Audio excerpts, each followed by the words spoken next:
Hello students, welcome back to the channel. तो पिछले videos में हम लोग टाइप्स ऑफ कास्टिंग पढ़ रहे थे। 4 टाइप हम लोग ऑलरेडी पढ़ चुके हैं, है ना। अब ये 5वां टाइप है सेंट्रीफ्यूगल कास्टिंग। इससे पहले हमने sand casting, shell moulding, investment casting, die casting पढ़ चुके हैं, है ना। अब हम लोग सेंट्रीफ्यूगल कास्टिंग पढ़ेंगे इस वीडियो में। तो चलिए पढ़ते हैं सेंट्रीफ्यूगल कास्टिंग के बारे में। Centrifugal casting is also known as roto casting. Is a process for industrially manufacturing cylindrical parts with centrifugal force. मतलब बेसिकली सेंट्रीफ्यूगल कास्टिंग से हम लोग सिलेंड्रिकल पार्ट बनाते हैं। सिलेंड्रिकल मतलब कुछ ऐसा पार्ट होगा सिलेंडर की तरह, है ना। This type of metal casting uses a pre heated spinning die in which the molten metal is poured. तो जो अपना डाई होता है वो पहले से ही हीट किया होता है और उसमें हम लोग मोल्टेन मेटल को पोर कर रहे होते हैं, ठीक है। कैसे कर रहे होते हैं हम लोग एग्जाम्पल या फिर फिगर से समझेंगे, ठीक है।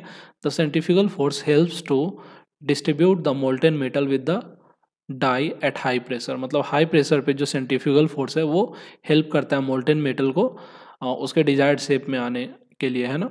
तो ये है सेंट्रीफ्यूगल कास्टिंग। चलिए फिगर के हेल्प से हम लोग समझते हैं सेंट्रीफ्यूगल कास्टिंग होता कैसे है।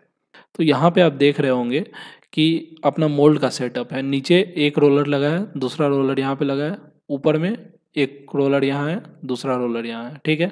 और यहाँ पे स्टील का मोल्ड है, ठीक है। इसके बाद क्या हो रहा है कि जब ये मोटर जो है वो अगर रोटेट करेगा, अगर लेट से ये इस डायरेक्शन में रोटेट कर रहा है तो अपना जो मोल्ड अपना जो स्टील मोल्ड होगा वो उसके अपोजिट डायरेक्शन में रोटेट करेगा इसके हेल्प से, ठीक है। तो इससे क्या होगा, जब भी कोई चीज़ सर्कुलर पाथ पे रोटेट कर रहा होता है तो क्या होता है, जैसे मान लीजिए कोई कार यहाँ पे चल रहा है तो अगर मान लीजिए कोई फोर्स इस पर नहीं लगेगा तो कार कैसे जाएगा, ऐसे सीधे चले जाएगा कहीं ना कहीं, ठीक है। ऐसे ना जाने के बजाय ये सीधे चला जाएगा, ठीक है। तो जो फोर्स कार को अवे कर रहा है इसी फोर्स को हम लोग सेंट्रीफ्यूगल फोर्स बोलते हैं कहीं ना कहीं, ठीक है। तो जब ये ऐसे ऐसे घूम रहा होगा, इस तरीके से ये घूम रहा होगा तो जो मोल्ड होगा वो क्या होगा, चारों तरफ ऐसे ऐसे ऐसे ऐसे स्पिन कर रहा होगा, ठीक है। तो आगे देखिए कैसे होगा। तो इस तरीके से जब मूव कर रहा होगा तो हम लोग जब मोल्टेन मेटल डालेंगे तो वो कुछ ऐसे ऐसे ऐसे ऐसे करके स्पिन कर रहा होगा। तो ये क्या होगा, उसके सरफेस पे मतलब जो सिलेंड्रिकल सरफेस है उस पे जाके मोल्ड स्टोर हो जा रहा होगा। मतलब यहाँ पे और यहाँ पे कहीं ना कहीं मोल्ड स्टोर हो रहा होगा, ठीक है। तो इससे क्या होगा, सिलेंड्रिकल पार्ट बन जाएगा और बीच में जो गैप रह जाएगा वहाँ पे लाइटर पार्टिकल्स मतलब जो डस्ट पार्टिकल्स है ये सब स्टोर हो जाएगा, है ना। और इसमें जो होता है वो पोरोसिटी बहुत कम होता है, मतलब प्रिसीजन बहुत हाई होता है और कोई भी डिफेक्ट्स नहीं रहता है ना। नेक्स्ट उसी सेटअप को यहाँ पे दिया हुआ है और फाइनली जो अपना आउटपुट आता है कुछ सिलेंड्रिकल शेप्स आता है आउटपुट, ठीक है। मतलब सेंट्रीफ्यूगल कास्टिंग से हम लोग क्या करते हैं, सिलेंड्रिकल ऑब्जेक्ट्स को कास्ट करते हैं कहीं ना कहीं, ठीक है। तो उम्मीद है सेंट्रीफ्यूगल कास्टिंग आपको समझ में आया होगा।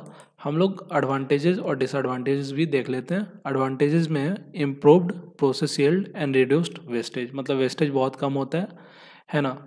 और डिसएडवांटेज में इन्वेस्टमेंट ज़्यादा लगता है। फिर एडवांटेज में कास्टिंग जो होता है वो हाई डेंसिटी मटेरियल का होता है और इसमें डिफेक्ट बहुत कम होता है। तो ये एडवांटेज साइड में हुआ।